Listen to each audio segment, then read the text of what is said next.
C'est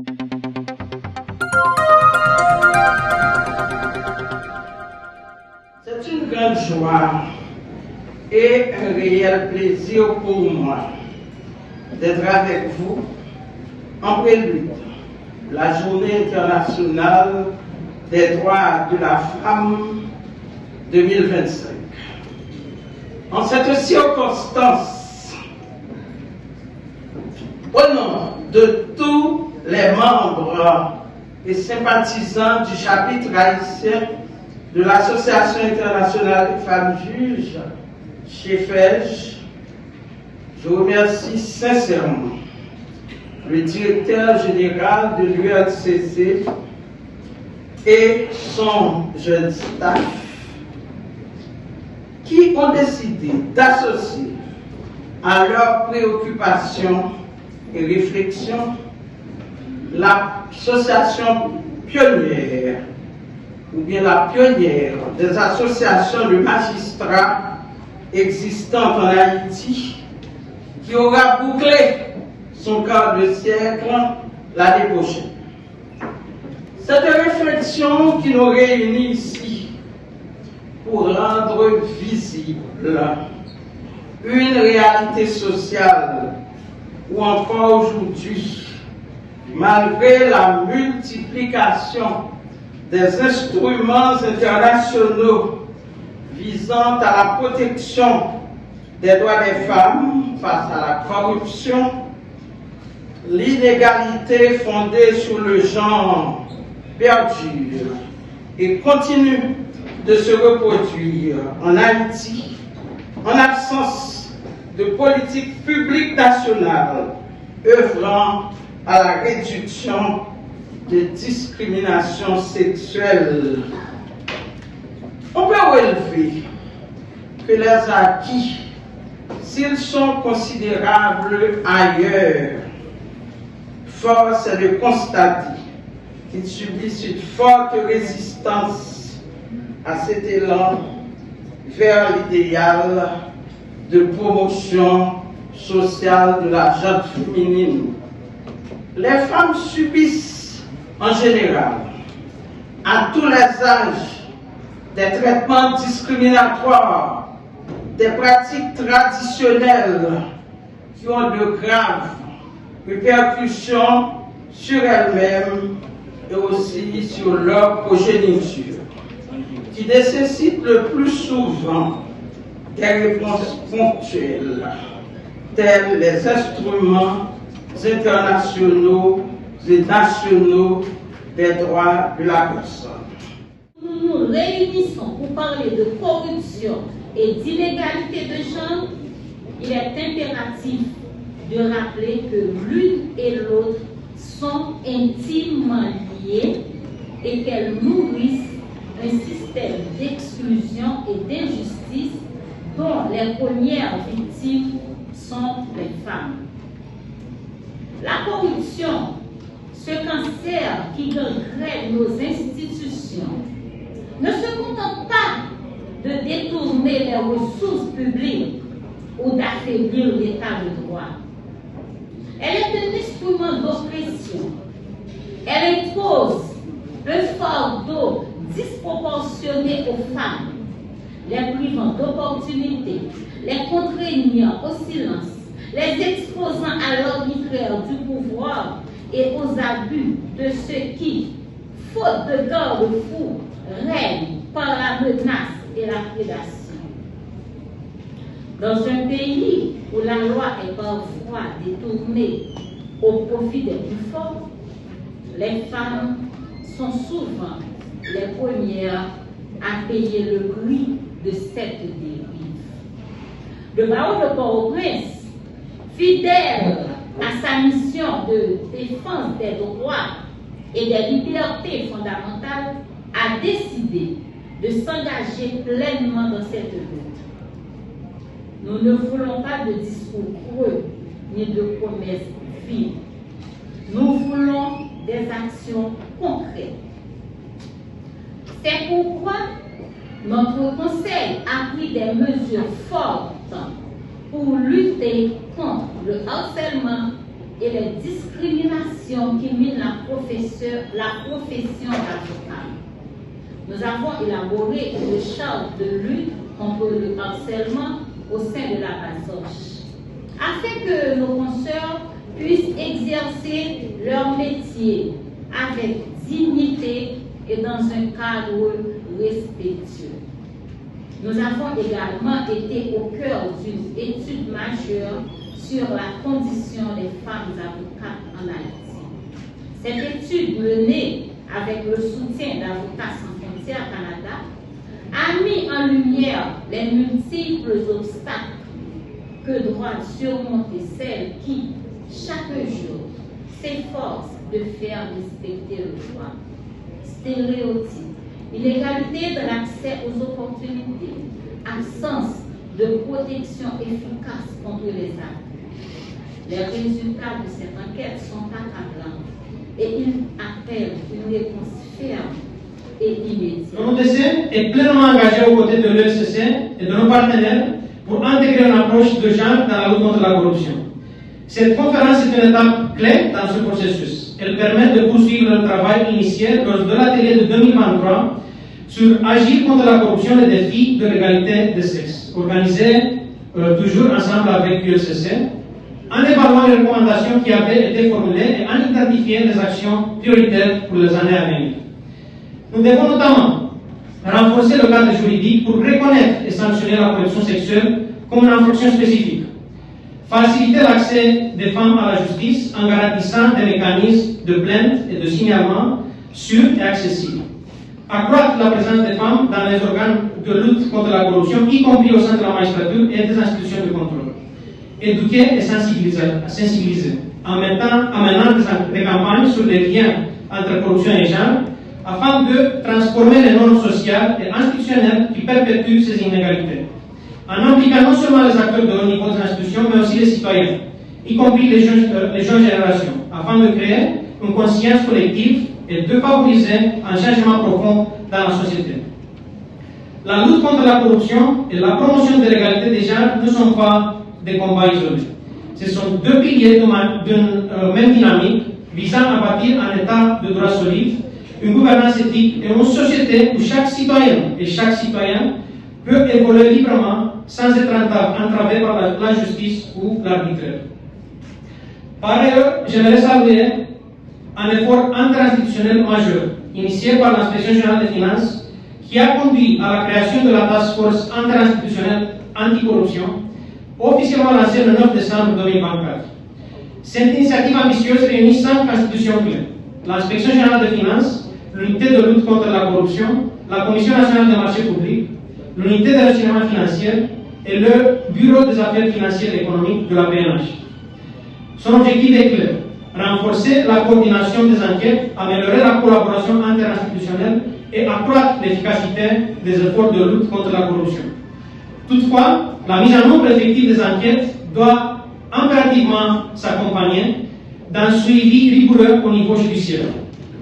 Il est donc essentiel de renforcer la réponse de la justice afin que les auteurs de corruption soient traduits devant les tribunaux et sanctionnés à la hauteur de leurs actes. Cette complémentarité entre les institutions d'investigation et contrôle et les autorités judiciaires est indispensable pour assurer une lutte anticorruption crédible, durable et efficace. Pour conclure, je souhaite exprimer ma reconnaissance sincère au gouvernement du Canada, à l'Union européenne et au Fonds des Nations Unies pour la consultation de la paix, pour leur soutien précieux à nos actions anticorruption en Haïti. La Journée internationale des droits des femmes, il faut applaudir les efforts et la persévérance des femmes haïtiennes engagées dans la lutte contre la corruption. Vous êtes les remparts contre l'impunité grâce à votre implication au sein du système judiciaire, des autorités administratives et de la société civile. Le 8 mars est aussi l'occasion de se rappeler que la corruption est un des principaux freins à l'émancipation des femmes en Haïti, qui en subissent des impacts négatifs de manière disproportionnée. Ceux qui ont pris la parole avant moi ont bien expliqué comment le fléau de la corruption est partout en Haïti, un vrai écosystème qui, soyons francs, empêche vraiment le pays de faire face à ces vrais défis. Je dirais même que la corruption est Et la maladie qui affecte Haïti, ce n'est pas le symptôme, c'est la cause. Beaucoup des problèmes que nous voyons, et je dirais même que l'insécurité est le symptôme de ce fléau de la corruption. Dans les dernières semaines et les derniers jours et mois, nous avons entendu clairement l'appel des autorités en faveur d'un renforcement de la lutte à la corruption. Nous avons vu le Conseil présidentiel de transition et le gouvernement prendre des engagements forts pour mettre fin à l'impunité. Tous sont d'accord. Haïti n'arrivera pas à remonter la pente sans s'attaquer de front à ce fléau qui affecte tous les niveaux de l'État et de l'économie. Un écosystème de corruption a besoin d'un écosystème pour lutter contre cette corruption. Sachez que le Canada vous entend et soyez assurés que nous sommes là pour appuyer ces démarches. Je tiens à féliciter les initiatives prises jusqu'à maintenant par les autorités en vue de la création d'un pôle judiciaire anticorruption. Et je serai d'autant plus heureux des actions concrètes qui suivront bientôt. Laissez-moi terminer en vous souhaitant une journée productive en débat et discussion sur un thème des plus importants que jamais. En juillet 2023, l'unité de lutte contre la corruption avait amorcé un débat crucial et osé sur la corruption sexuelle. Il était question de notre lieu de démontrer l'opportunité et l'urgence même de poser le problème épineux et souvent contourné de la sollicitation des actes sexuels comme monnaie d'échange à un service public. L'idée était d'aboutir à un encadrement juridique proportionnel à caractère pénal contre ce mal latent qui mine et qui ronge de l'intérieur la dignité et l'émancipation des femmes. Il va sans dire que cette démarche prometteuse trouve sa légitimité et sa légalité dans les dispositions de l'article 7 du décret du 8 septembre 2004 qui confère à l'unité de lutte contre la corruption cette compétence prélégislative, en ce sens qu'elle se doit de rechercher dans la législation, dans les règlements, les procédures et les pratiques administratives les facteurs de corruption afin de recommander les réformes visant à les éliminer. Pour lutter efficacement contre la corruption, il est nécessaire d'adopter alors une approche pluridisciplinaire pour une meilleure assimilation de la problématique. La corruption étant un phénomène social qui impacte nos réalités institutionnelles, culturelles, politiques, doit en espèce tenir compte de la transversalité des questions du genre. Cette approche d'inclusion porte l'ambition de doter l'État haïtien d'instruments juridiques catégoriels et ou thématiques qui visent, dans les cas qui concernent cette activité du jour, à anticiper toute forme dissimulée de corruption et les incriminer dans l'intérêt de la société. S'il est évident que les conséquences de la corruption touchent sévèrement les femmes au même titre que les hommes, il est tout aussi vrai qu'elles sont souvent victimes, les femmes, de types particuliers de corruption liés au genre qui est appelé la sextorsion ou la corruption sexuelle. Et sur ce point, l'USCC est heureuse de s'associer avec le chapitre haïtien de l'Association internationale des femmes juges, cette association internationale qui a popularisé à travers le monde ce concept qui désigne tout abus d'autorité visant à extorquer des faveurs sexuelles. Ce plaidoyer que nous avons lancé sur le plan national met en lumière une triste réalité occultée qui est une forme de corruption dans laquelle le sexe, plutôt que l'argent, est la monnaie d'échange du pot de vin. Donc, au cœur de cette corruption particulièrement complexe se trouvent des faveurs sexuelles et non de l'argent. La compréhension dégagée aide à voir qu'il ne s'agit pas seulement de violences sexistes ou d'harcèlement. Il contient en priorité un élément de corruption, c'est-à-dire un abus de pouvoir à des fins de profit personnel. Depuis des décennies, le phénomène de la corruption ne cesse pas d'échapper à l'attention des citoyennes et citoyens du monde entier. Ce fléau est comme une maladie qui se transmet de génération en génération. Elle est un fait très répandu dans les administrations modernes des pays non démocratiques et ceux démocratiques, malgré des mesures mises en place pour l'enrayer. Le pire de tout cela, elle constitue un obstacle majeur à l'éradication de la pauvreté, car elle touche le plus durement les pauvres ainsi que les personnes et groupes les plus vulnérables dans n'importe quel pays du monde entier. Autrement dit, elle exacerbe les inégalités et touche de manière disproportionnée les femmes, les filles et les personnes handicapées des deux sexes. Qui plus est, la corruption comme phénomène de déstabilisation sociale soutient l'existence de la criminalité organisée et a une incidence négative sur la sécurité et la stabilité à tous les niveaux. Les effets de cette pratique sont multidimensionnels à un point tel qu'aucun pays qui se dit démocratique et qui aspire à des lendemains meilleurs pour son peuple ne peut se permettre de ne pas s'attaquer à cette action malencontreuse. La République d'Haïti n'est à l'abri du problème endémique qu'est la corruption. Ce fléau est un mal qui gangrène nos institutions et nos valeurs fondamentales. Elle affaiblit notre économie, engendre des injustices sociales et entrave le développement de notre pays et à tous les niveaux. Cependant, il a aussi un impact disproportionné sur les femmes et les filles, qui souffrent doublement. Non seulement elles sont confrontées aux conséquences générales de la corruption, mais elles subissent également les discriminations liées à leur statut de genre. Selon le rapport publié par Transparency International pour la période 2022-2024, Haïti est classé 172e sur 180 pays, selon l'indice de la perception de la corruption dans le secteur public.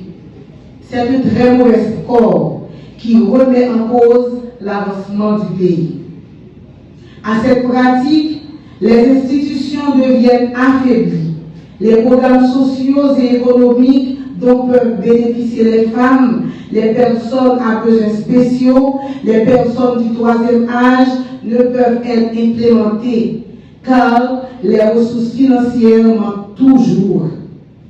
En plus, chaque scandale financier contribue à éroder davantage la confiance des citoyennes et citoyens envers les institutions. L'état de droit s'en trouve alors ébranlé, ce qui favorise l'impunité des auteurs de violations des droits humains. En effet, les femmes comme catégorie socio-professionnelle représentent plus de la moitié de la population haïtienne, soit plus de 52%, selon les dernières statistiques, sont entre autres les plus victimes du phénomène de la corruption. Même si dans la classification sociale, beaucoup de femmes, bien qu'elles possèdent des ressources suffisantes pour vivre une vie meilleure, elles partagent en effet beaucoup d'intérêts et d'oppression parce qu'elles sont considérées comme une construction sociale. Car, dit-on, on ne naît pas femme, on le devient, a écrit Simone de Beauvoir. Généralement, les efforts de lutte contre la corruption ne tiennent pas toujours compte de son impact spécifique sur les femmes, ne sachant pas qu'elles ont des besoins liés à leur sexe. La corruption est par exemple l'utilisation d'une charge publique ou privée pour son intérêt personnel en prenant diverses formes telles détournement de fonds, de despotisme, de subordination, de trafic d'influence, d'extorsion et de sextorsion.